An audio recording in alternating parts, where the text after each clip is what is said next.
What is going on, everyone? Hope you are all having a wonderful evening.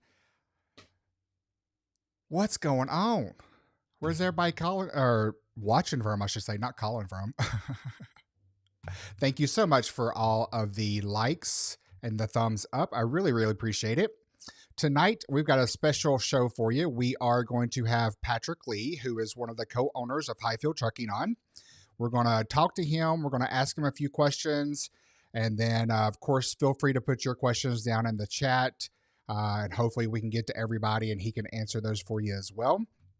But yeah, so hopefully everybody's doing well. I'm just looking over the comments over here real quick to see all who is here.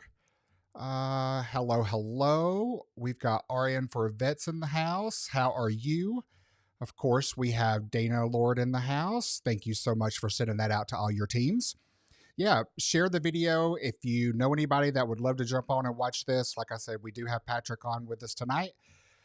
He has already called in, so he is sitting in the green room waiting for me to bring him in. Thank you so much, Dana, again, for all of the likes and getting people to do that. I really appreciate it. Hello, Ryan. Thank you so much for joining us. Luke Shire is in the house. How are you? We hope to have them on next week, so stay tuned for that as well, all about Panther. Yep, so RN for Vet says, I'm not a truck driver, but who wants to miss the extra to boogie? Exactly. Nobody wants to miss this beautiful face, right? Yeah, that's a big no. Hey, Ryan's coming to us from Monroe, Ohio. Don't know where that is. I'm in Columbus, but I don't know where that is compared to here.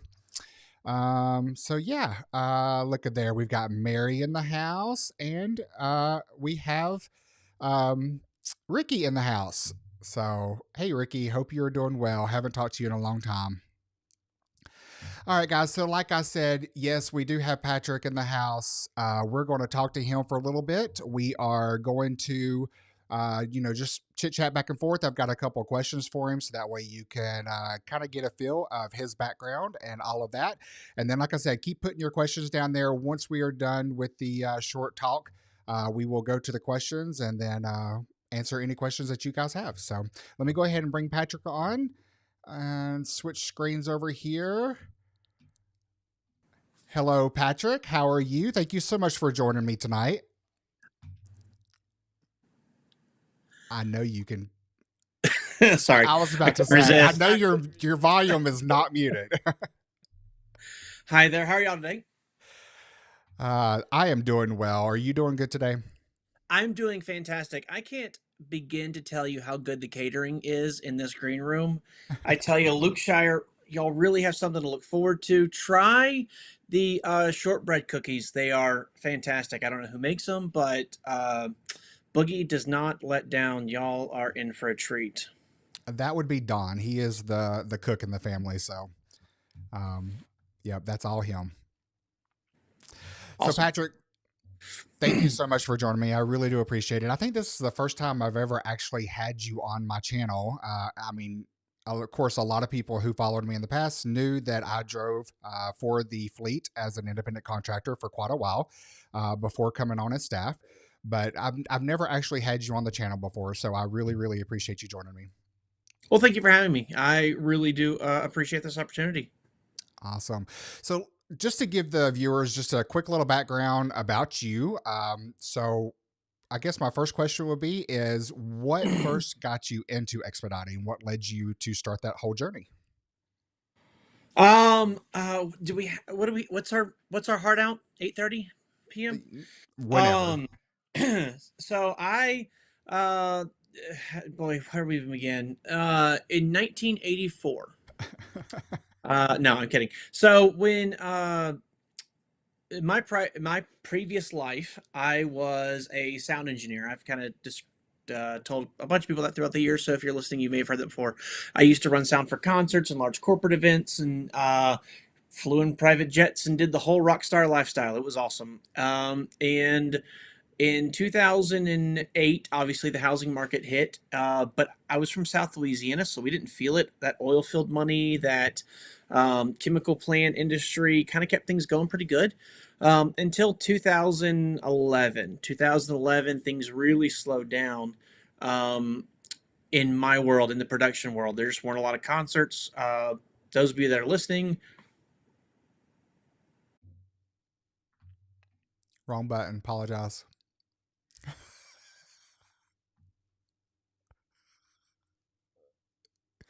Continue. Continue. could you see me? Yes. Oh, my screen's not doing You're interesting. Anyways, so sorry, technical difficulties. I guess. My industry kind of came to a screeching halt, and that horrible economy situation finally made its way to the production world in South Louisiana and all that stuff. Those of you that did a lot of concerts, you probably didn't go to many concerts in 2011, 2012, because there just weren't many. Um, so I had to go find a new way to make money, and I had a cargo van because I was in that industry of moving sound equipment, production equipment around, and I decided I'm going to take that cargo van and I'm going to go run Hotshot. Hotshot is a South Louisiana, Texas thing. Also, anywhere there's a lot of oil field activity, and that's where, like, say a oil rig is down because they need a valve or something. A hotshot trucker will just run out, grab that part, and bring it back to the oil field, oil patch, or the chemical plant, or what have you. It's just all they do is just run out and grab one part and bring it right back, and they make decent money. I can't complain. And so I started looking into who would bring me on. How do I? What license do I need? Do I need to get a CDL? Is my van good enough, all that good stuff. And come to find out, my van wasn't good enough. It was too old. It had very little miles on it because I just ran gigs on the weekends, basically. But it still didn't matter. It was too old. So that did get me, though. As I was researching hotshot work, it introduced me to this world of Expedite. And so I kind of went down that rabbit hole of watching. There weren't really a lot of videos back then. It was mostly just reading forum posts and things of that nature. So I read a bunch of forums on it and did a little bit as good of research as I could. On Expeditors Online was one of the key places we went and found data, and I was like, I'd like to give that a shot. It just so happens Eric was in a place where his company had him doing a lot of stuff that he didn't hire on for, and so he was ready to make a change. And we found a fleet owner that had a truck, and we were like, let's go give this a shot. So we started the way a lot of people did.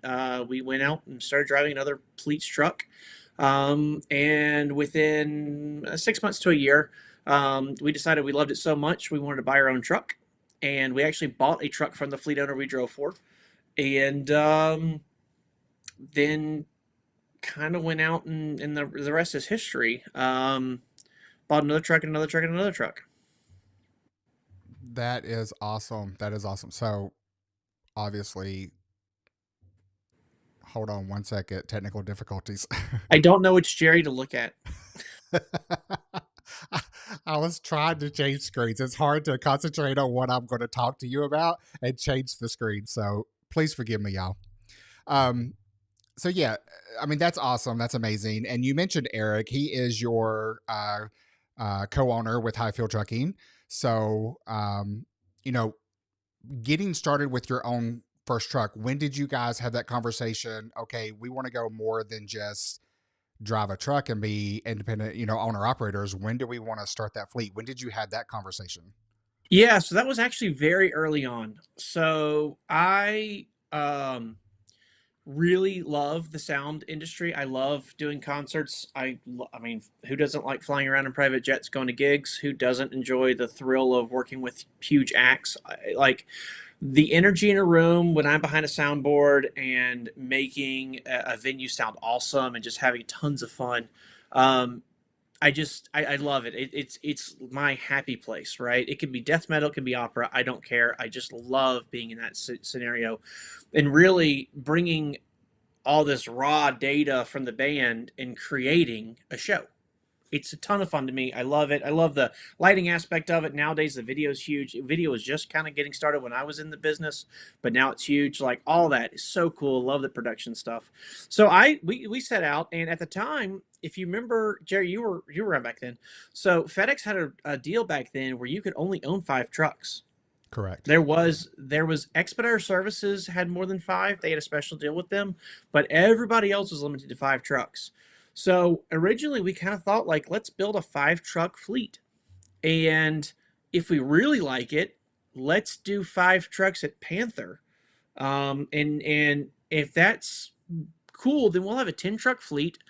I'll go back into the sound business, get back into my production lifestyle, and the day-to-day stuff Eric can handle, and then we can both handle all the stuff like at night and that kind of thing to get the books correct and make sure all the trucks are running good and all that stuff. That was kind of our original idea. 10 trucks. I'd go back and do my thing, and Eric would be there to handle the day-to-day, manage the company. And it was probably around like truck 17 or 18 that we realized we'd gone off plan, and we're probably not going to ever go back to that. And for me that was a hard pill to swallow, but we found a niche. We were pretty decent at it, and we just kept going. And here we are sitting on 120-ish trucks, something like that. Gotcha. And love it. It is every day is a new challenge. Every day is new things to work through. It keeps me sharp. It keeps me constantly on my toes. And we've assembled now an amazing staff. You're one of them, but we got Kelly and Jimmy and Kayla, and I'm gonna stop now because I'm gonna have to go through the whole staff, and then I'm gonna leave someone out, and then I'm gonna get in trouble. Like Don is probably sitting on this chat along with Vince and Melissa and Carla and everybody else, going like, "Why is he talking about me?" Anyways, but we have an amazing staff, and I just really, really, really enjoy what we've put together, and I look forward to seeing what else we're gonna do. So it's yeah, I still miss sound. I miss it going and doing that production stuff big time. But I realize now that was just a season in my life.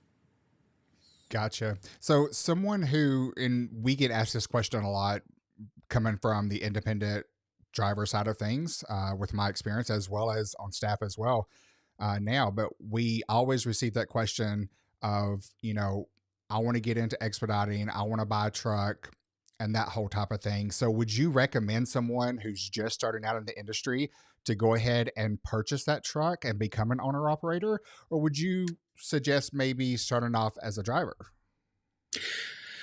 I would absolutely say go work with a fleet owner first. And not because I own a fleet and so I'm obviously partial, but this industry is very unique. The way the dispatch system works, the freight lanes, the different avenues you can go through to make money in this business are quite numerous. And if you just kind of jump in and try to figure it out, it's near impossible. Not near impossible. It's very difficult.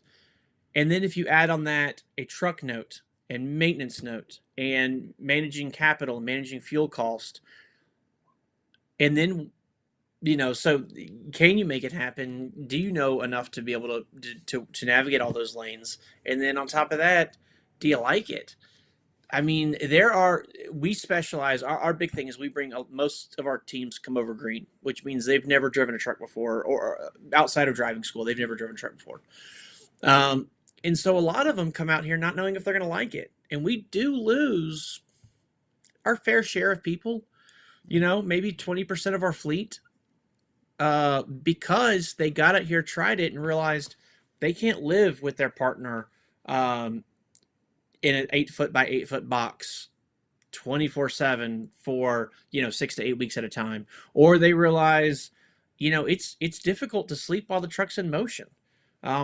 I've heard some people who want to do this because of the RV lifestyle, and this is a way to kind of live an RV lifestyle without actually being in an RV. But in an RV, you don't run 24/7.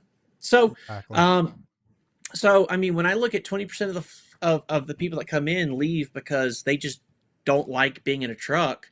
Imagine then if you now had a $200,000 or maybe $100,000 because you bought a used truck payment that you have to deal with, and now you got to sell the truck, or God forbid you don't have enough time for that, so the truck gets repossessed and it destroys your credit. I just there's so many unknowns. You can come in to a fleet like mine, or there's tons of other great fleets out there to work with. So it's not just Hyfield Trucking, although I am partial. I think we have a really great program.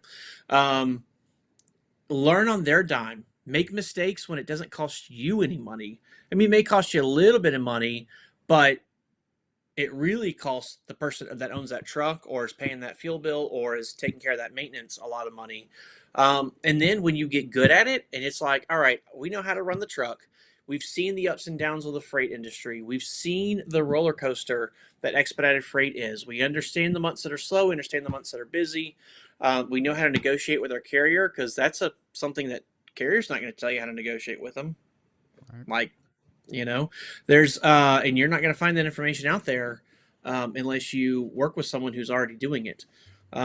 So all of that, I mean, once you have a firm footing, and if you decide then, yes, I want to take on the risk and responsibilities of owning a truck, go for it. We've got quite a few people that have done that. We've had people that have bought one of our old trucks and continue running it at FedEx or Panther, or we've had people that have bought one of our own trucks and they've tried a different carrier out. I mean, like um, there's lots of options out there, but we're in an industry where you can try it before you buy it. Do that. Absolutely do that. Try it before you buy it. Absolutely. I would totally agree with that sentiment as well. You mentioned along those same lines of, the going through learning the system and learning everything, on the FedEx side of things or Panther, if that's who you're with. Um, did you and Eric ever have those thoughts in the beginning? Like, what did we get ourselves into? Was this a good decision and all of that? Yes, we absolutely did. Our very first truck we bought in the first year set us back about $60,000 between Wow. the repair bills, the tows, and the hotels that it cost us about 60 grand. And thankfully, all that didn't come at once. It actually spread itself over the course of a year. And so we were able to work a little, pay that off, work a little, pay, we'd work a little, it would break down all the money we just made would pay the repair. And we did that for like a year. And then finally, we got all of that under control. And it wasn't the person that sold the truck to us' fault. It was a good truck. It was a very reliable truck. For a truck that we think we bought with 500,000 miles, we put another like 450 on it before we sold it. And it actually just sold again from the guy who bought it from us, and it has like 1.3 million miles on it. It's a good truck. The emissions control system on it was a flawed design, and the company that made that engine was Caterpillar. Caterpillar, they make all the big uh, construction equipment you see on the road and Right. such. It was the engine that made them get out of the business, and so it was just bad timing. We just you know, but once we actually got that under control, we figured out, oh, this is what the issue is, and we were able to. Every year we had to replace a part. That was a couple $1,000s. Once we realized that, all of our issues went away, which was great. But yeah, that first year we were like, why did we not just stay and continue driving their truck? That and then not have to deal with all this stuff. But I mean, like it just is what it is. 2016, 15, late 15, early 16, the freight market went through a heavy recession. I know some people are talking about now being a recession, but I look at the numbers the trucks are doing. It's still pretty good. 15 and 16 was bad. It was um, extremely slow, and it was very hard to make any money. And at that point, we had 4 or 5 trucks, maybe 6 trucks by then, and it was difficult keeping them running, keeping people motivated. We experimented with different pay plans. We're trying to figure out how do you manage a trucking business, how do you handle maintenance, all that stuff. And I remember being in Texas at a buddy of mine's house who owns a trucking company, and sitting on the couch in his office, and we were both like, "What are we doing? Why did we get in this business?" Um, but what I've learned is you grow from that. You don't make the same mistakes twice. You um, build your capital to where you can withstand those peaks and or those valleys. And here we are going through another recession, and the trucks are making money, and yeah. That's the way you do it. I remember back in, 2015, 2016, that area, I was driving myself out on the road. So rates really, really did take a huge dive from what they used to be. So, Oh uh, yeah, that yeah. was like $1.60 a mile was a good rate for a hot Oh, minute. very good. You were lucky to get $1 a mile, especially like T-Val or something like that. Yeah. Um, so and you're absolutely right at the end of your statement there, how, you know, the very first fleet owner I ever drove for, she used to always tell me a bird in the hand is worth two in the bush. And that was something that I always kept in the back of my mind, because like during those times, I would always plan for that downtime. I would always, be ready for whenever something like that hit. And whenever it did hit in 2015, 2016, and we were getting rates of $1 a mile, $1.10 a mile for loads that was paying, 3, 4, $5 a mile. So it was always a good idea to be prepared and be ready for that. So, Absolutely. um, another thing that I was kind of wondering is, you know, now that you've pushed through all that, you and Eric really, really made a name for yourselves. Hyfield, a lot of people know who Hyfield is, and yeah, granted that's through advertising and stuff like that, but you go to some of these truck shows out here and everybody knows Hyfield. As soon as you see that logo, especially in the expert industry, they all know who that is. So, in your opinion, what do you think sets Hyfield apart from other fleets? What makes you the best? The best is subjective, right? I True. think we're the best, but we're not one size fits all. We're one size fits most. Um, so we've got several things. I think the equipment, like at the end of the day, it comes down to like, can you make good money? Do you have reliable equipment? All right. If you to make good equipment, you have to have lots of freight. You have to have good rates. You have to have reliable equipment, and you have to have a good maintenance program that takes care of all that for you. Um, I think we've partnered with the two best carriers in Expedite, period, hands down. FedEx Custom Critical, Panther Premium Logistics. I do not believe there are two carriers that can even come close to being as good as they are, having as much freight as they do, being able to produce freight when times are slow. There's a lot of companies that do pretty well when it's busy, but once it slows down, we find out they don't have their own freight, or they're running off load boards, or they're bidding loads on the open market, which gets rates super depressed. And these carriers have their own freight, they have their own customers, and I think they're great. I think there's a couple others that are pretty close, but these two are by far the cream of the crop, I think. So we got plenty of freight done. All of our trucks are, I'm gonna say, fairly new, because we've got now a variety of ages throughout the fleet. We do have some that are 2020 models all the way up to 2024 models. So we've got about 4 year range of trucks that are in excellent condition because the maintenance aspect.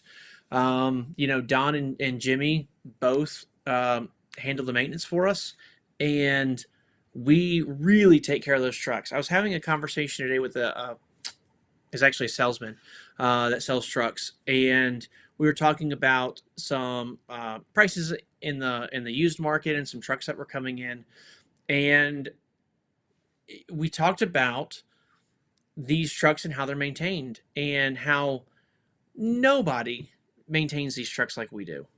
Nobody. I've not seen a single fleet owner. Maybe there is one and I just haven't seen them, but nobody maintains their trucks like Highfield does. Nobody goes through the R&M process when a truck comes back. We have a checklist that we go through on every single truck, and it's broken up into 5 or 6 sections, and every little thing is gone through. Now, It's not perfect, and we are refining it every day. It's funny, like you'll have not funny, but it's sad. You'll have a truck, clear a checklist, everything on it's great. A team will come pick it up, and the AP won't start. Like you'll get weird stuff like that that just bad luck.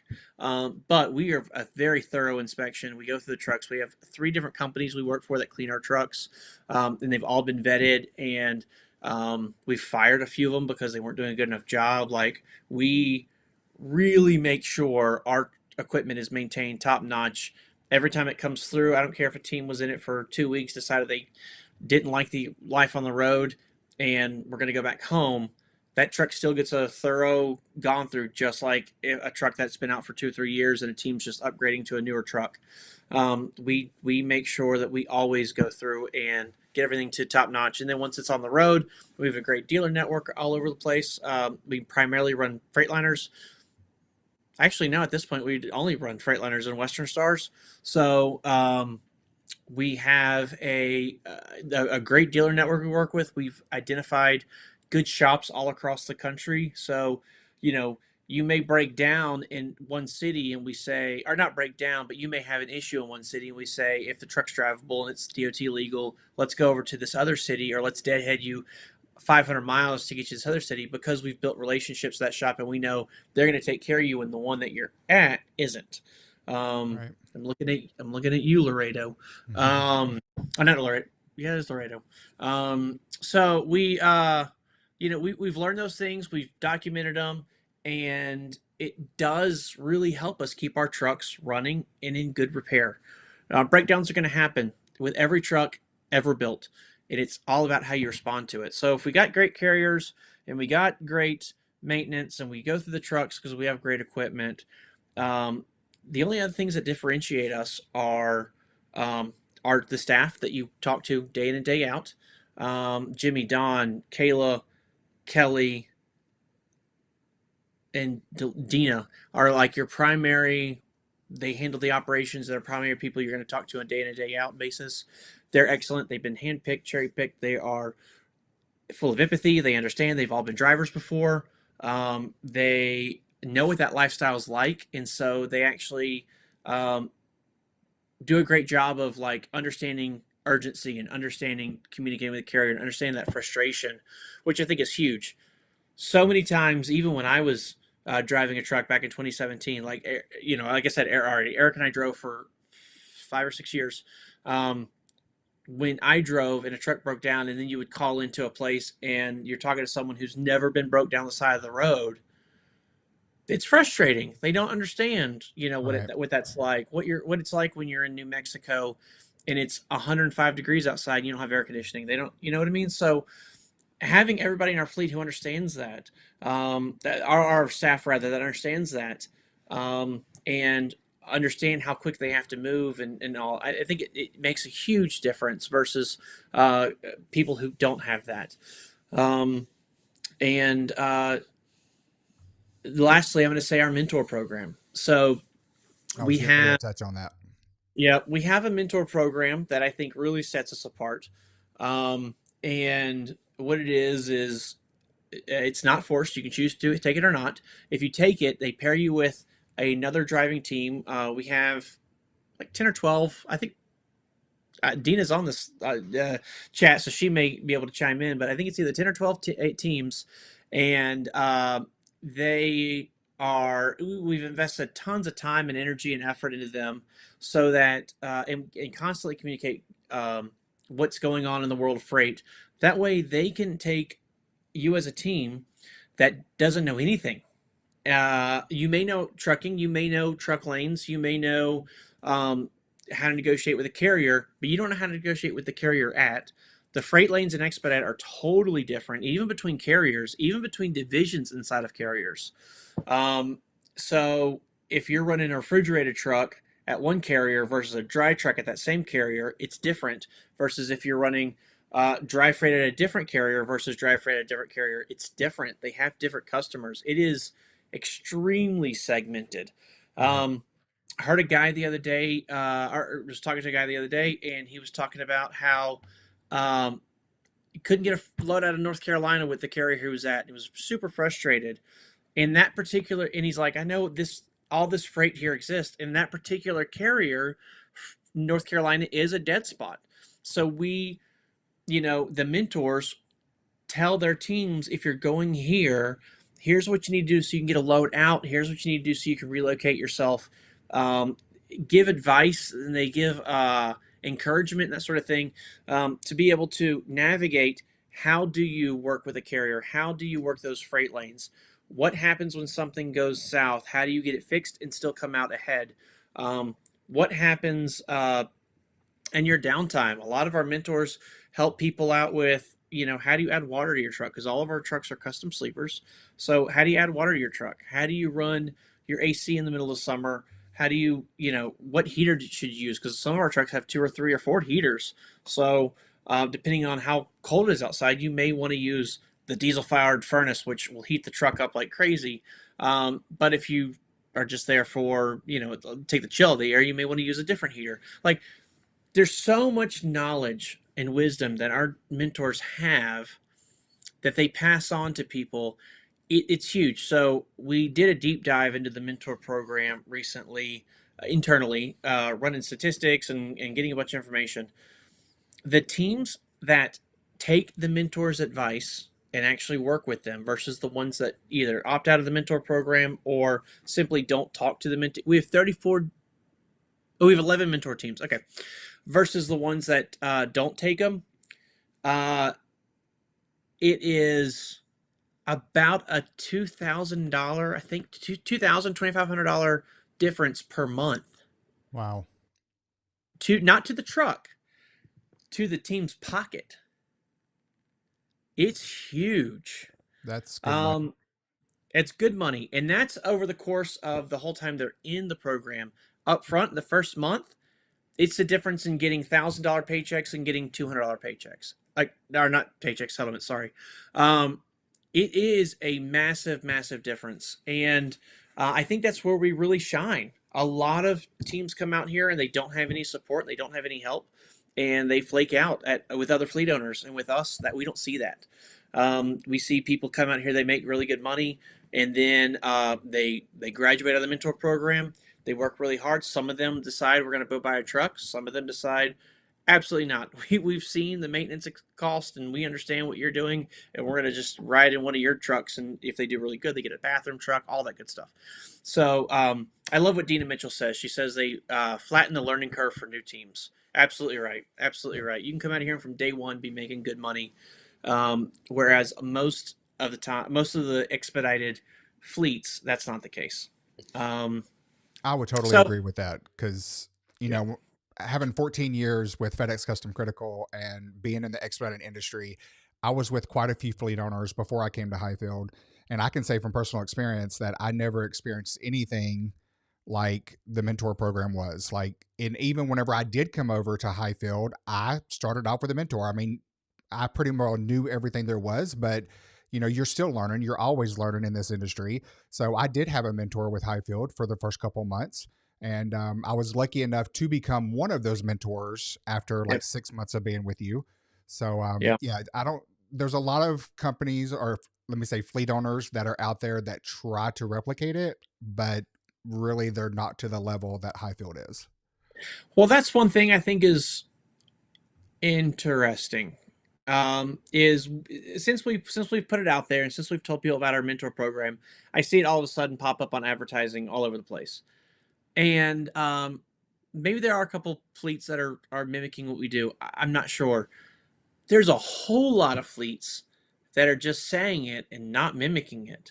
Right. Um, there's a whole lot of fleets who, like, we try to once a year, or once every 18 months, something like that, bring all the mentors together, and we do a large event where we're reinvesting in their lives, working through best practices. They get a chance to vent. They get it because it's frustrating being a mentor, as you can imagine. Sometimes you have amazing teams. Sometimes you have more challenging teams.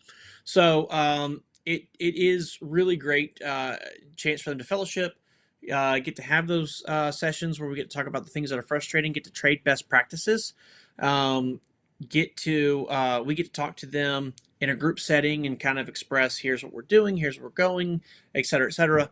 And it's a wonderful experience. Throughout the in between, we have Dina, who runs that whole mentor program. So she's a staff member who, that's her whole job. So she gets paid for nothing else but to run the mentor program. I don't know anybody else that has a staff member that's their whole job, like at all. Um, and and that's our, that's one of the ways we're like investing in that. We have someone who assists those mentors, who gives them the information when they need help, who help them on a day-to-day basis. She's a phone call away, and she does a really great job of it.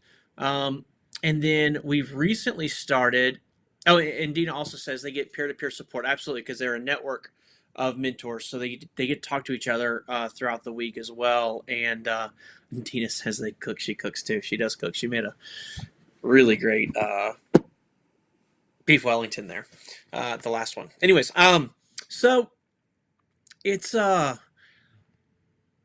completely got thrown by that comment. Well, one thing that So some people may not understand about the mentor program is, you know, a lot of times they're worried about calling their mentor. New drivers, they're worried about bothering them and things like that. Like that's one thing that Highfield really, really stresses, and that's one thing that our mentors stress is we are available 24/7. We want you to pick up that phone and call that mentor. There's no question that's too big or too small. Everything, because a lot of times the mentee will struggle. They could spend 10, 15, 20 minutes of their time or their clock on the DOT or something like that trying to figure something out. And a lot of times, if you would just pick up the phone and give a quick phone call, even if it's 3 a.m., that mentor can get you through that situation in a matter of minutes and get you rolling. So that's one thing that I've always admired about the mentor program is you have that 24/7 support. absolutely. I mean, at the end of the day, we have one fleet supervisor for FedEx. We have one person for Panther. I can't. They are available 24/7, but if everybody relied on them in the entire fleet, they would not be able to sleep. And at some point, you got to be able to sleep. Right. The mentors, because they're typically running, one person's driving all the time, or at least probably 20 hours a day. The truck's typically kind of running. Someone's usually awake. And so it's funny because you mentioned that, because that's the number one thing I get from new teams is they're scared to call their mentor because they don't want to wake them up. Yep. And on the opposite side, the number one complaint I get from every mentor we've ever worked with is, why won't they call me? If they just called me, um, I would have been able to resolve this in 3 minutes. Like Exactly. it's because there is someone again in that truck, usually running 24/7. It's actually pretty easy for them to answer a call, and even if they're asleep, most of them would rather you wake them up and let me just give you a yeah, take this, or no, that's gonna be a problem. Call dispatch, tell them this, and then they're gonna tell you to check back in 4 hours. Like they're it's so simple, but a lot of teams are very intimidated by it, and it's funny because it's again I hear it from both sides. One's terrified to call, and one is begging people to please call. So I it used to is get those phone calls all the time, and literally it was nothing, even at 3 o'clock in the morning, to help you for 2 minutes and then roll right back over, and I was out and go back to sleep. It didn't bother me the least bit. You're used to the constant moving of the truck and all that stuff, so we're used to absolutely. constantly being woken up and going to sleep where we can and things. So, yeah. Absolutely. And the carriers do the same thing. The carriers will call, the FedEx will call, FedEx will Oh send yeah. you a sealing message, Panther will call, Panther will send you a message to the app. Like when you get out here and you live the lifestyle and you learn the lifestyle, part of that is learning how to uh, sleep, get woken up, and then go right back to sleep. Like that's just part Absolutely. of it. I mean, you imagine how many times you've been driving your personal vehicle and you come to traffic and you have to slam on the brake and then sit through that traffic jam and then you can go again. Same thing happens on your back of the truck. So you just learn to wake up, roll over, and go right back to sleep. Yep. Mhm. It's just something you kind of learn to do. It's funny. I'm looking at all the comments are all about, please wake us up, like call us 24/7. We've been on a cruise taking phone calls, which is true. I watched it happen. We've been river rafting, taking calls. Like the mentors, just that's their biggest thing is please, please, please call. And the ones that do, the people that just like, I'm unsure, let me just call my mentor. They do so well. They make So so much much better. money, and we see it at the gate because people think like, okay, well, I understand I'll do better, but what does better really mean? Well, better could be $500 to $1,000 in your pocket in 1 week. Like people don't realize one load has potential to make you thousands of dollars. It's crazy how literally one load can make or break or change a month. And one load can also break a month. One bad load can really put you in a bad spot as well. So it kind of works both ways. And I think, again, I think it's where the mentorship program really shines. And when people use it, it's really amazing to see their success. I know Dina made a comment here that I talked her through. For those that didn't know, I actually was the mentor for Dina and her husband whenever they started. Great, wonderful people, and couldn't be more happy and pleased with their success. But she said here that I talked her through program of the data logger more than a dozen times. That is so true. I remember her husband calling me, and I literally 3 o'clock in the morning would just ramble it off and get them on their way. And to me, it was second nature. You do it so much, it's like the back of your hand.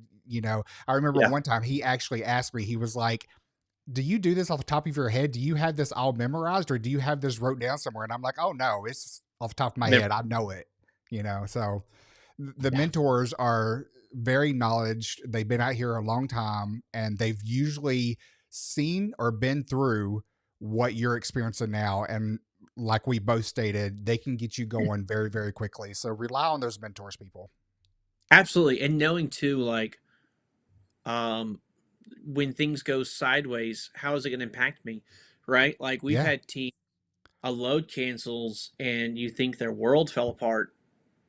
But when we talk income, when we talk what to expect, we're encountering those. We're dealing with those. I've had, back when I was driving, I had, $10,000 loads that would cancel. And that's a kick at the gut. It it really hurts. hurts. Yeah. Um, Or but whenever you then have five, six, seven lined up and, and your first one drops and you lose everything. And so you have a pity party yeah, because you have to. You're required by law. And then once you're done with that, your mentor tells you, all right, there's this other load on the board, or hang tight, you're in a good area, give it a couple minutes, or and you rebuild that. And I have found that every time I've lost 10,000, like a big $10,000 load or a $7,000 load, I find that same money. Sometimes it's a $2,000 load, a $3,000 load, and a $4,000 load. Sometimes it's 1,500, 1,500, 5,000. Like it's all over the place, but I always found that money and the mentors and the people that kind of use their advice and then take that advice once they've graduated out of the program. And now they're no longer relying on that mentor, but they're learning, they take the knowledge that they gained and apply that to how they run their truck. It definitely takes the blowout. But the first time it happens, it's earth shattering. yeah, When you look at it and go, I just lost all that money. Well, you didn't lose all that money. You lost that load. Now we're going to find you new money. That's where the mentor program really shines. And again, I know there's people out there who are like, I've been trucking for years. I know how to find loads. I know how uh, to work with these. I've seen these loads fall apart, and I have an idea. It's so different. And as someone who's worked with both FedEx and Panther, I can tell you just going between the two, it's so different. When I left FedEx and went to Panther, because we started FedEx and then went to Panther, um, just figuring out how to fill their bill of lading out. And when I accepted a load, how that process works with Panther, it's night and day the different than FedEx. ELDs, they're completely different. Yeah, well, that was easy for me because when I went over there, they were both the same, but now they're Ah, completely different. Just learning all of that, learning the culture, learning how they give you loads. Little things like when you go to Panther and you get a load on your truck, they put the load on your truck, give you time to review it, and then um, you can say yes or no, or talk to a dispatcher or whatever on it. before you really have accepted that load. At FedEx, when they send you a load, they also send it out to 20, 30 other trucks. So you may be sitting there going like, I'm not sure what to do. And while you're thinking about it, it gets awarded to another truck. Like it's, and that's if they send the load to you. FedEx also has a load board, which if you live on the load board, you don't make any money.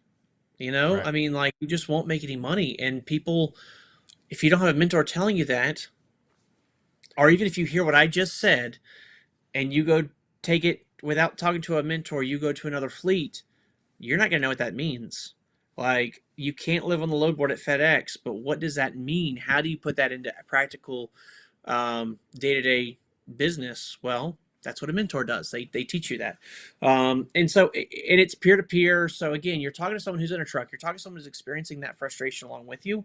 And most of our mentors, or all of our mentors, really care about people. And so, when you have a bad day, they have a bad day. When you have a great day, they celebrate that great day with you as well. Even if they might have just lost a load, they still celebrate your victory with you. So it's um, it's a great program, and I mean, I'm really proud of what we've accomplished with it. I really am, and Dina keeps it all together. Our mentors are literally the creme de crop of our fleet. They're amazing teams. Some of them are in the chat right now. I see all y'all. They're really really they're like the people that if I ever had to get into like a fight, I want them on my side. Like they are amazing people. They know the business very very very well. They have extreme ethics and values, which is another thing that's actually come up with other fleets that have I've been discussed with is the ethics of if someone else can see what I'm trying to do, are they going to take advantage and make more money for themselves, right? So we have a great ethical group of people who don't do that, and we monitor and all that stuff. So it's just there's a lot that goes into it, and I'm really proud of the program we've put together. And again, I don't think anyone else is doing what we're Yeah. doing to the extent of what we're doing. I think at best they're giving some casual advice on you can take this load, don't take this load. Um, but yeah, so Yeah, a lot of the you briefly touched on it a moment ago with the mentors and the mentees, and almost all of us become friends at some point. And then even further than that, they lead into which is something that Highfield is known for, and that is hashtag Highfield family. So absolutely. we really do look after each other. We try to help each other as much as possible. And it's not just a saying, it is a true belief. It is a true feeling that Highfield goes by and stands by. It really is. And I'm already seeing it because we've had a couple pretty days across the country. I'm starting to see people grilling and people getting together at truck stops and that sort of thing. And, over the next 6, 7 months, we'll see tons of it happen Yeah. because they do build that family mentality and they do enjoy spending time with each other because we don't see any of this as a competition. Like if I accept a load and you accept a load, there may be a hair of competition from the perspective of we're both competing on the same load. But at the end of the day, we're not competing with each other. There's plenty of freight. That goes back to my first point: is having carriers with lots of freight. And there's plenty of freight, and there's plenty of ways to make money. And yeah, I'm very proud of what we've accomplished, and I'm amazed sometimes that we've gotten to do what we've done. And yeah, That's awesome. So I really, really appreciate you answering a lot of my questions here. And if it's okay with you, I think we'll go to the chat and maybe answer a couple questions over there. absolutely. So we do have Dana Lord in the chat, as we mentioned earlier, and he's asking, where do you see Highfield in the next 3 to 5 years? I saw that question. I immediately thought about my very first job interview I ever had. Is the guy asked me? It was working for a movie. I was going to go work for a movie theater, and the guy asked me. He's like, "So let me ask you, where do you see yourself in the next 3 to 5 years?"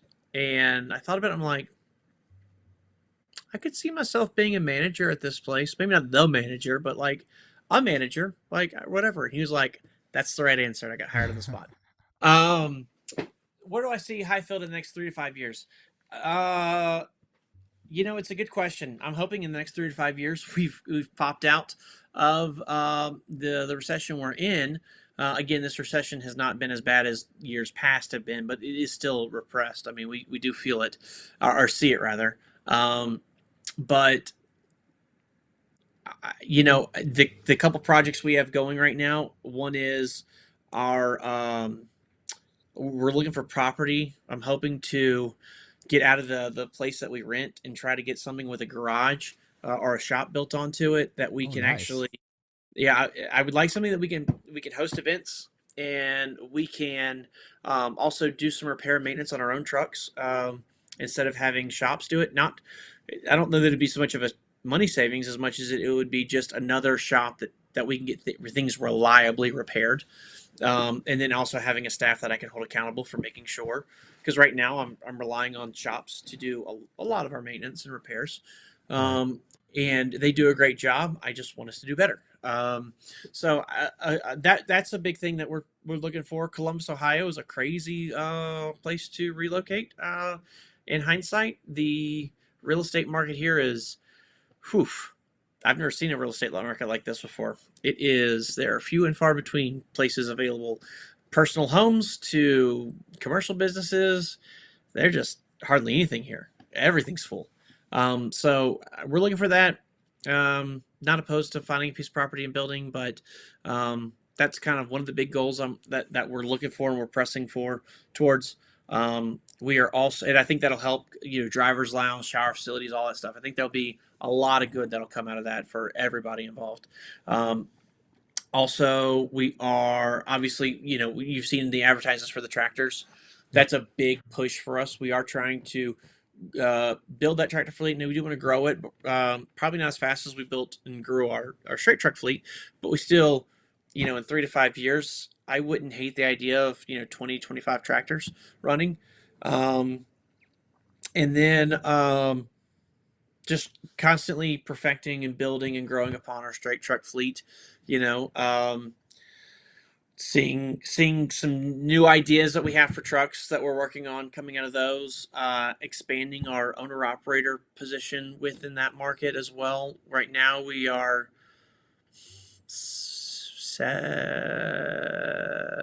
maybe 10 trucks strong, roughly, give or take, in that market.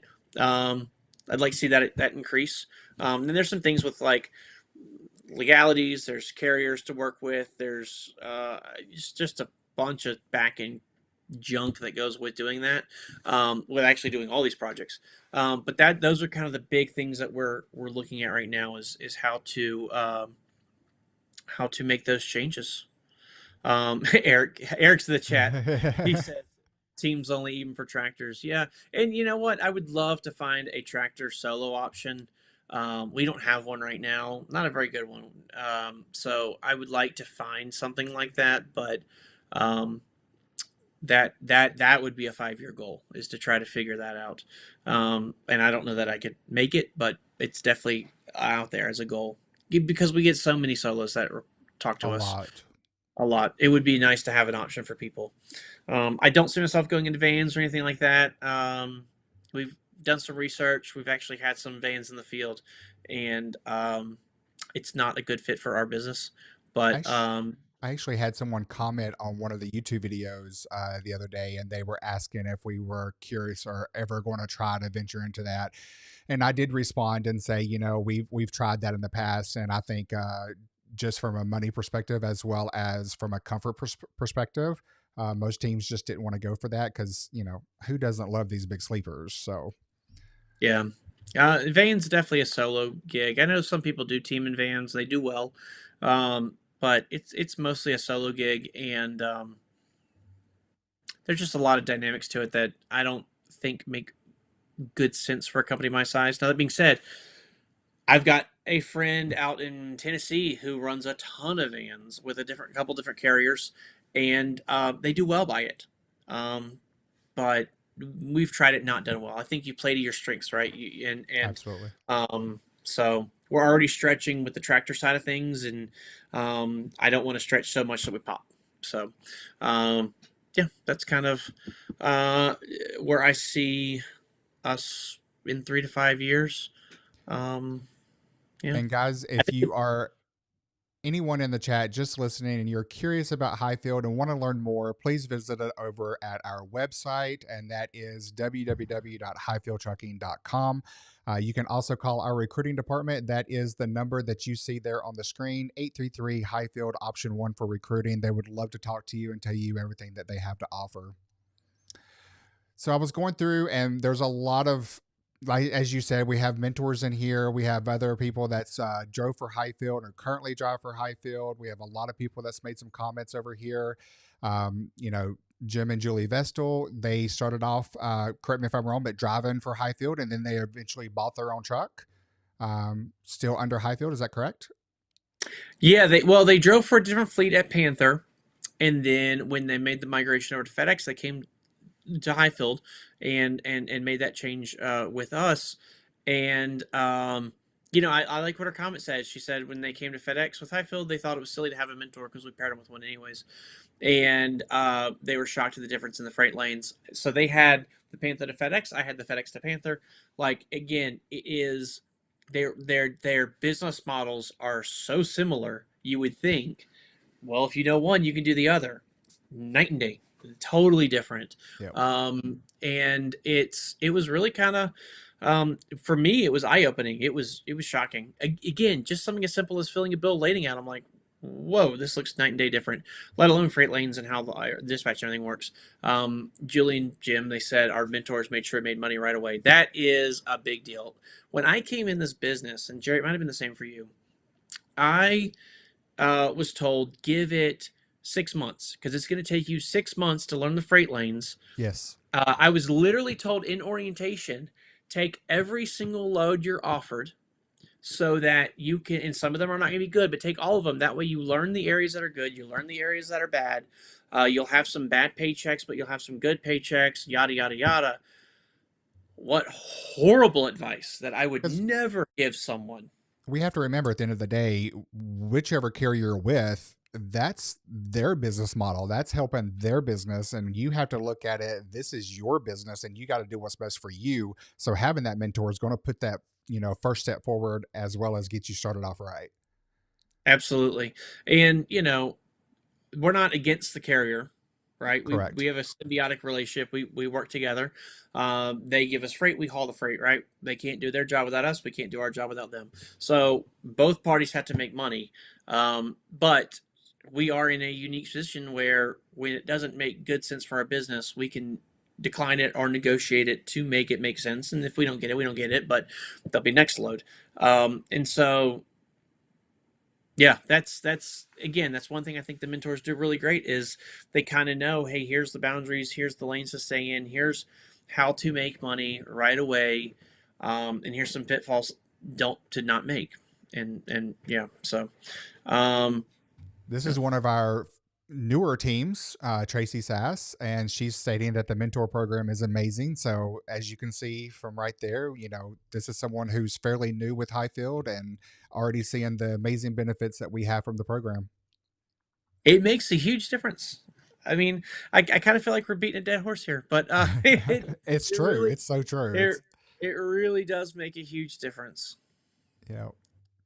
Um, So does yeah. anybody else out there have any questions for Patrick while we have him on, or for me, or about FedEx or Panther?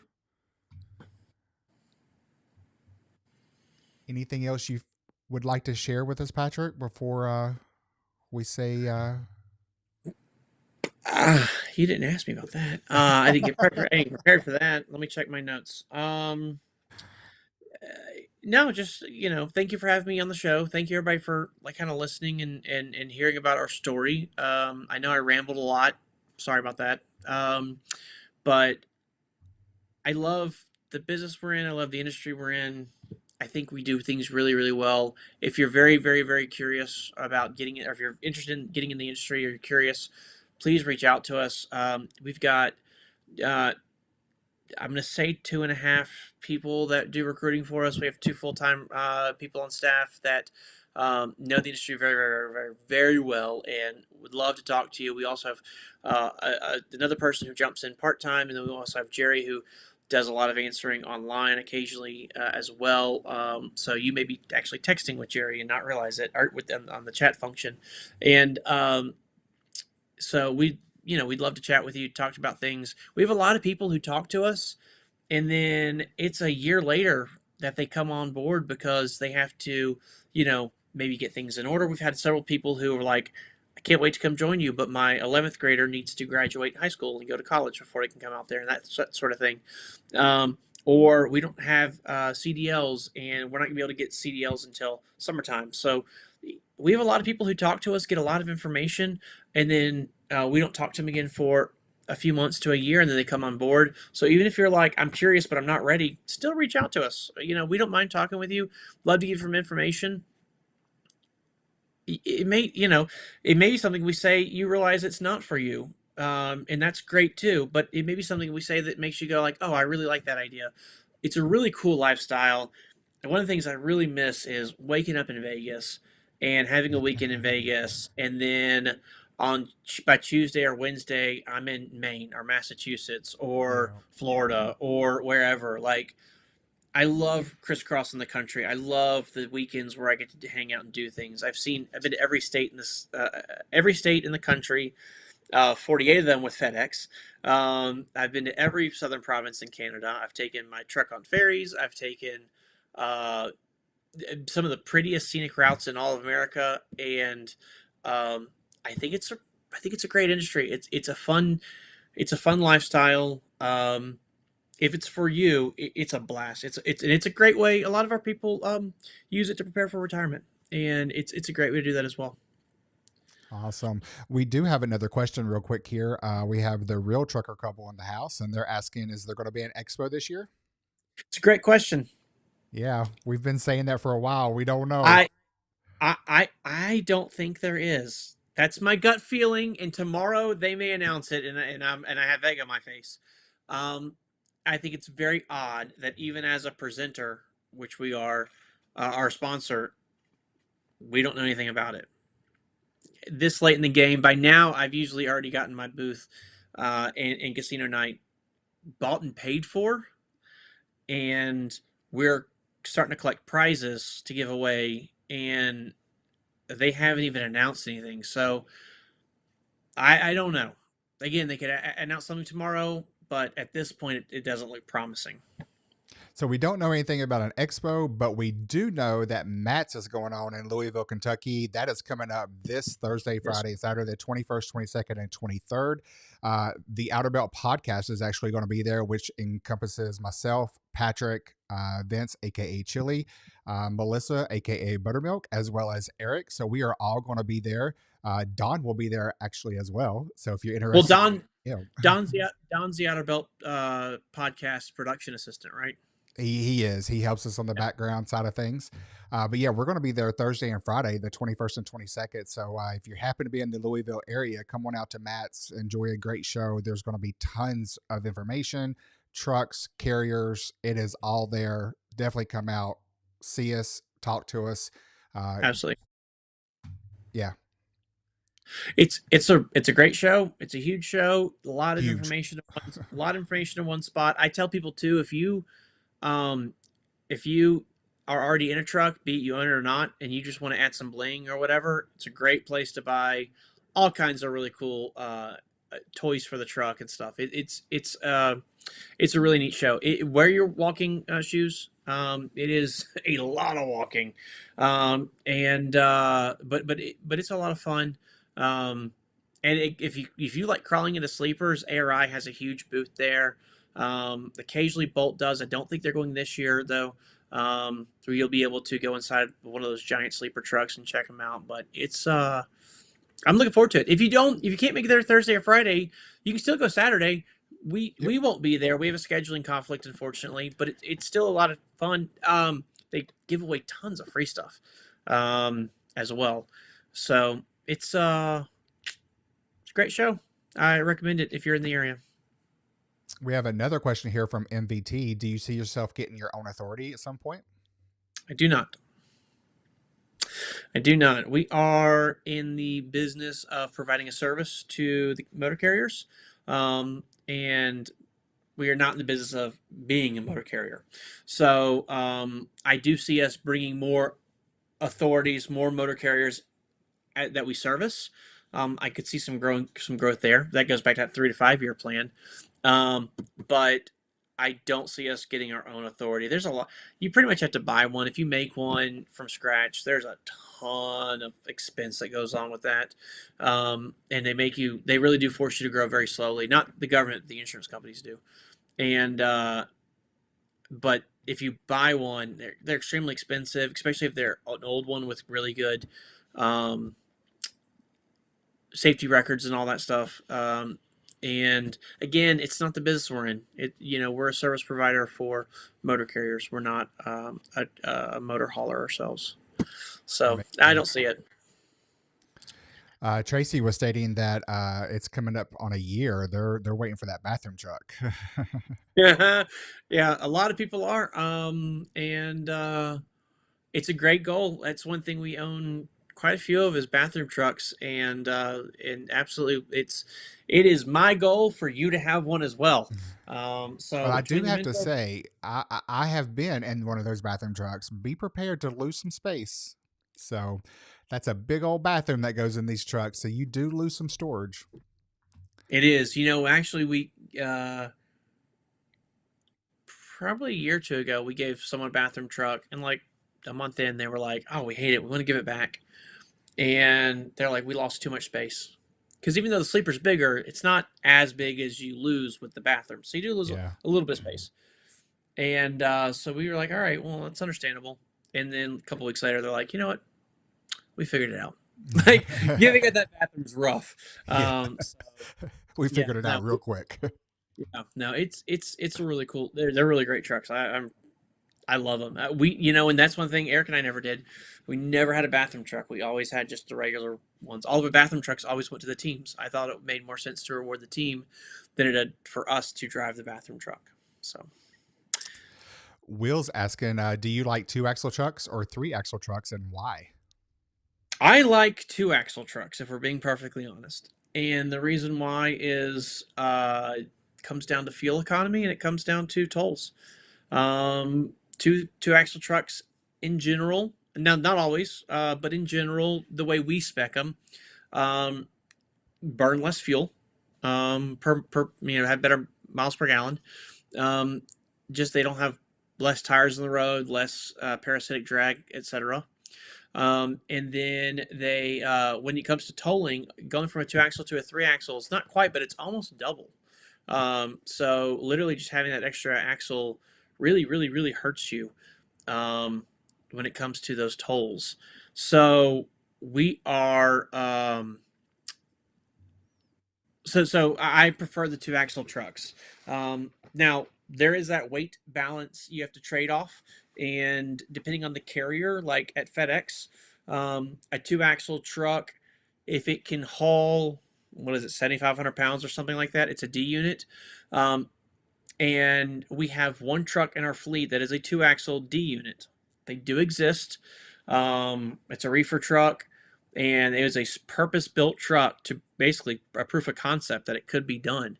Um, and I would like to see some more of those be built because, again, you basically cut the toll bill in half and you cut the fuel economy by, go from 10, 11 miles per gallon to 14. It's quite a big difference. Um, so that's my personal preference. That being said, most of our trucks are 3 axle, so you have that as well. From a Uh, driver perspective, just from my own personal, I prefer a 3 axle. I've been in a 2 axle and had plenty of freight to keep moving, but I always found that I would get stuck in some of those weird areas like Northwest and stuff like that, and just having that capacity to haul the extra weight. So again, just my yeah. personal opinion. Well, and I know things have changed since then too. So, like that truck that you could haul, I think could carry what 3,500 pounds or something like that. Yeah, I could only with the sleeper that we had and everything, we could only do up to 3,500. And at the Yeah. time, whenever I was out there, FedEx classified their As a D C. trucks right as a C unit. You had to 5,000 pounds or more for a D unit. Yeah. Um, so So so these modern trucks that we're building, that we like, the perfect concept we built, it does haul that 7,500 pounds. We got a lightweight box for the truck. We've got a lightweight liftgate for the truck. We stripped a bunch of excess weight out of the sleeper, and not by doing things like making it less comfortable, but like little things like the bed, for example. It's a giant slab of wood basically, yep. and instead of having a 50-pound piece of plywood, it actually has a corrugated uh, piece of wood. So if you peeled the top layer off, it was actually like a plastic corrugated section that was really strong and extremely light. So like little things like that, where we're trading off. We didn't put fairings on the truck. We are going with a lighter weight APU. Things like that, that we were able to get that stretch the wheelbase a little bit, and we were able to get that weight factor up I there. mean, And so it's really great now that we can do it. It's just taking a long time to get to this point, because I mean, for the longest time, it didn't matter if you could haul for 3,000 to 4,000 pounds, you were fine. yeah. But now everybody wants a D unit, so that's where we really had to buckle down and go, how do we make this happen? And we've done it. So it's I mean, we now could whether or not, literally do a whole show on you and specking these trucks out. But just to briefly touch on it for some that don't know, you helped design a lot of these trucks, like piece them together and work them together. And I mean, a lot of that is your brainchild. Like you helped a lot of like the side by sides. That was a lot of your thought in that. yeah, some of it was purely a brand new design, and then others of it was taking the design and tweaking it, making it better. Um, and I think we have some really cool floor plans and layouts because of it, that other fleets don't. And some of them, like the big one that I'm kind of known for, is taking the 120-inch sleeper, because the truck's going to be 40 foot long. Right. So when you put a 120-inch sleeper, which is what they minimum they needed to have for a bathroom, and you put that on a truck on a Cascadia, they didn't leave enough room for a 20-foot box. You were over the length allowed by law. So I worked with the people down at AA Sleepers to shrink the bathroom. They actually had to go, and it's a fiberglass molded piece. They had to actually go and work with the fiberglass people to shrink it down. And we made a bunch of modifications to the sleeper to get it to shrink it down 6 inches. I mean, it sounds like it'd be an easy thing to do, but it was kind of crazy. And I got, I'm gonna say, made fun of, but like people were like, "That's ridiculous. Going anything smaller than 120 inches with a bathroom, you're gonna hate it." And I remember getting the phone call from my salesman when it hit his um, lot in Columbus, and he was like, "Dude, this is so cool! I cannot believe you were able to pull this off." And since then, the bathroom on a D unit's been a pretty common truck. And he took that design I had, he sold it to everybody, and then Bolt copied it, which is why they now have their version of it as well. Um, and yeah, it was again, you're right. We could do a whole show. There's so many more besides that. There's little tweaks we had to do. Cascadia Freightliner changed the design of the Cascadia, so we had to change the design because of that and all kinds of stuff. But no, I do love. I like these trucks. I like building them. As you can see, I'm kind of a airplane geek, and I love cars and I love trucks, and it's just how do we make this as comfortable as possible? Again, I love the lifestyle, so it's just yeah, it all works together. We'll probably have to take Neil up on his suggestion there and maybe do a show just all about that and a lot of things that go into designing these trucks. Cool. I can pull out things like this, where we actually sit down and work out plans. This one's from Bolt. Again, I didn't. This was not prepped. I just Right. happened to have it on my desk. for a project that we're working on. Like, yeah, it's fun stuff.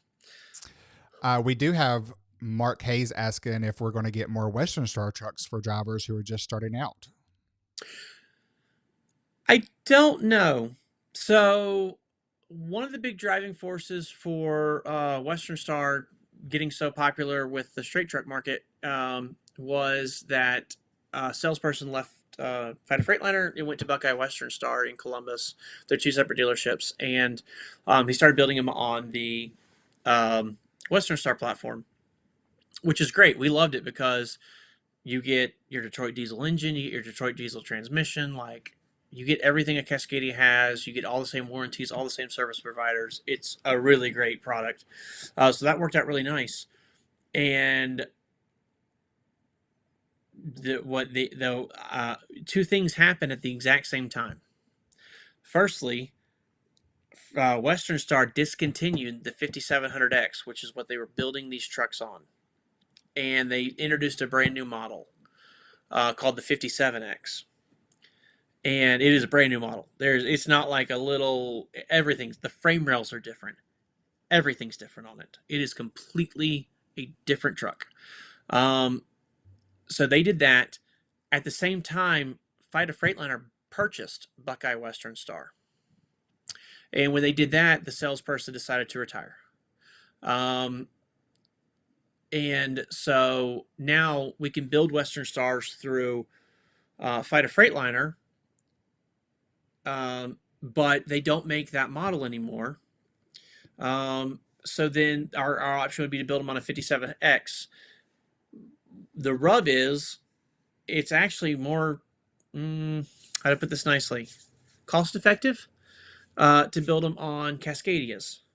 So if we're going to, build trucks in bulk, because we build trucks a dozen at a time. We don't build one or two trucks. We actually build like 12 at a time usually. It makes more sense to just build them on a Cascadia platform. You get the same engine, you get the same transmission. Cascadias are super nice compared to what the Western Stars. No, that's not fair. They're super nice. The Western Stars are super nice as well, but they're very, very, very similar. And so, from a pure pricing perspective, it just doesn't make sense to pay $10,000 more to have the Western Star logo on a truck when it's essentially the same thing as a Cascadia. So, is it possible we'll build more Western Star trucks? Sure, I won't discount anything, but I don't foresee it at this time. I think the Cascadia, along with the new M2, I saw the Real Truck Cover said the new M2 is fire. He's not wrong. The new M2s are really, really nice. And again, you get that Detroit diesel powertrain in them, just like Cascadia does. And yeah, so I And am. the new ones have like the digital dash and stuff like that The, now. the new ones have the Cascadia dash. It's still the analog. Well, Okay. it's half analog, half digital. The Cascadias can have a fully digital dash. Between me and you and everybody listening, I wouldn't buy that. I mean, Kenworth and Patcar have already had to recall all their trucks to have that dash replaced once. Wow. Um, I think it's too new of a technology. I would wait a little bit longer, let that mature. But the analog one, the only thing that's analog on it is the RPM gauge and the speedometer and the fuel gauge. Everything else is digital on it. Then it's got a big digital screen in the middle of it, and it's you had it on your truck. It's Yep. very intuitive, easy to use. That one's in the M2. The dash is completely redesigned.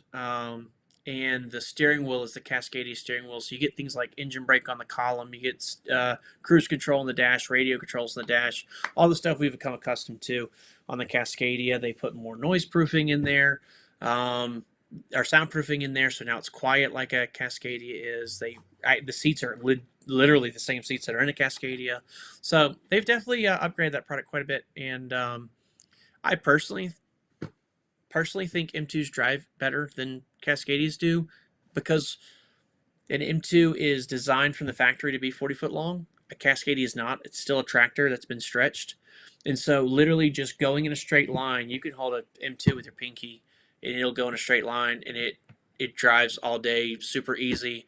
Cascadia is a little more, I'm not gonna say all over the road, but like you feel it more. Do you know what I'm trying to say? Like the wind affects you a little more, the potholes affect you a little more. So, um, They're heavy. I know that because especially with the ones with the bathrooms, you hit a pothole and buddy, you hit. It's yeah, yeah. So there's, there's pluses and minuses for both. But the new two, I'm very excited about. So we'll see what we end up doing with those. I don't really have anything. Again, I don't have anything planned quite yet, but I'm sure they'll end up making their way into the fold at some point. awesome. Awesome. Well, I'm not seeing anything else in the chat, and we have been going on now for coming up on an hour and a half. So I would like to once again thank you very much for coming on and answering some questions and giving my viewers a taste of your background as well as what Hyfield Trucking is and what they stand for. They've heard me all say it over and over, and I still believe in the true Hyfield Trucking hashtag Hyfield family today. So thank you very much for joining me. I really do appreciate that. I appreciate you bringing me on and inviting me again. Catering in the green room on point. Don't change a thing for when Lookshire joins you. Do they get the same cookies, or do y'all make them something different? We'll have to see what's on the menu. I'm not sure what he's Okay. got cooked up. All right. Well, I look forward to seeing that next. Is it next week they're going to be on? I believe so. My birthday, the Awesome. 26th. Oh, cool! Happy birthday if I don't talk to you. Uh, You will. yeah, every time I end one of my interviews, I always tell people to stay safe and make good decisions. And Yes. thank you for having me. Thank you very much, Patrick. I really appreciate it. So, guys, thank you so much for tuning in today. I really, really do appreciate that. Hope you enjoyed the interview that we had here with Patrick, part of Hyfield Trucking and everything that they stand for, and to give you a little bit more insight as to what Hyfield is all about. I briefly mentioned it earlier, but we are also part of the Outer Belt podcast, and I forgot to change the scene. So Patrick is back on there now. I apologize. But yeah, if you would like to listen to the Outer Belt podcast, make sure you watch that on the Hyfield Trucking YouTube channel, or you can also stream that on all of your favorite apps. We are out there on all of those Spotify, Apple Podcasts, Google Podcasts, all of those. We just hit just over 500 downloads on the Apple Podcast. So very, very thankful for that. And yeah, so make sure you go check that out. Again, thank you everyone for tuning in, and leave a comment down below if you have any more questions. If you're watching this on the replay, don't forget to hit that thumbs up button. Hit the subscribe button if you haven't subscribed yet. It is free to do so, and it does help us out with the algorithm to get more people out here. So thank you again for joining Patrick and Hyfield. We greatly appreciate it. And to everyone, keep those wheels a turning and have a good night.